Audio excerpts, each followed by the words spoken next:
Hello friends, this is Chetan Bhola and you are watching Bhola MechTech. So till today I was making videos on the engineering topics only. So from today I will make some videos on the general questions that may arise in the mind about the automobiles.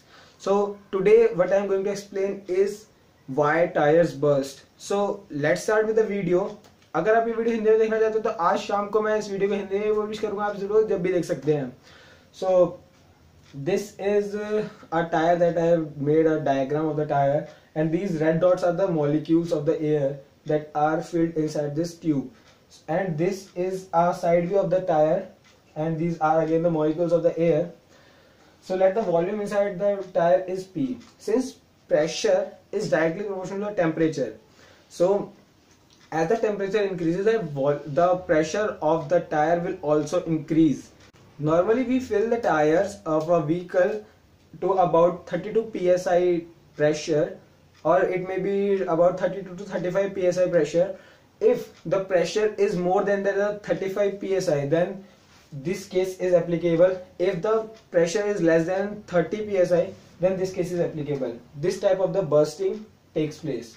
So at high pressure tire, since the pressure increases, since the volume of the gas increases inside the tire, the pressure also increases. Now when the tire is moving at high speed, due to some aerodynamic drag, some frictional force on the surface of the tire, the temperature of the surface of the tire increases, and when the heat travels from the outside surface to the inside surface, the volume inside this tire also gets that heat, and the temperature of these gases also increases, due to which that when the temperature increases, the pressure also increases. So when the temperature is increasing, the pressure increasing, which is the main reason of the bursting of the tire at high speed if the pressure is high. But if the pressure is low, then less volume of gas is there, so the flexing of the tire is more, because if the volume of the gases are less, then the contact patch will be more, and this deflection in the tire will be more. Now if this is the portion that is in contact with the road, then the flexing will be in this portion of the tire. Now when the tire moves forward, this portion comes over here, and due to which the flexing comes on this portion again, that portion comes here, then this portion will be undergoing in the flexing.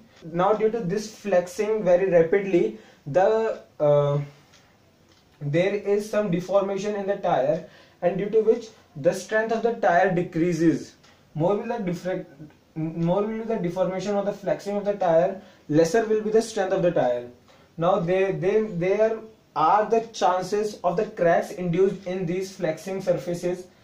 So, and due to this flexing, the temperature also increases, because the continuous application of the force on these walls, which are causing some flexing inside it, causes the increase in the temperature of these walls, and due to that increase in the temperature, the volume of the gas is inside it also increases. Since the strength of the wheel is already very less, and hence the slight increase in the temperature of this volume of the gas, then the tire get burst in this case. So there is some standard tires that are given with the notation of like this. So you must know about this, because there is already written at that is what is the maximum load bearing capacity of this tire and maximum speed of this tire. Taking an example of this notation, that is 95 is here for the 690 kg, that is the maximum load that it can bear up to, and h is the maximum speed of 210 km per hour. I have made a video on the tire specifications. You can please watch those videos also. I will give the link of that video in the description. You can please watch those videos. So in different tires, the annotations will be different. The first, these annotations are for the dimensions of the tire. Then last two annotations are for the weight and the speed. So I think this is all about why tires burst. If you still have any doubts and any queries, please ask me in the comment section below. If you have any general question about the automobile, please give it to me in the comment section below, so that I can make another video on that also. Please ask me in the comment section. I will be making the video on those topics also. Thanks a lot guys for watching my video. Keep watching, keep sharing and keep supporting guys. Thanks a lot.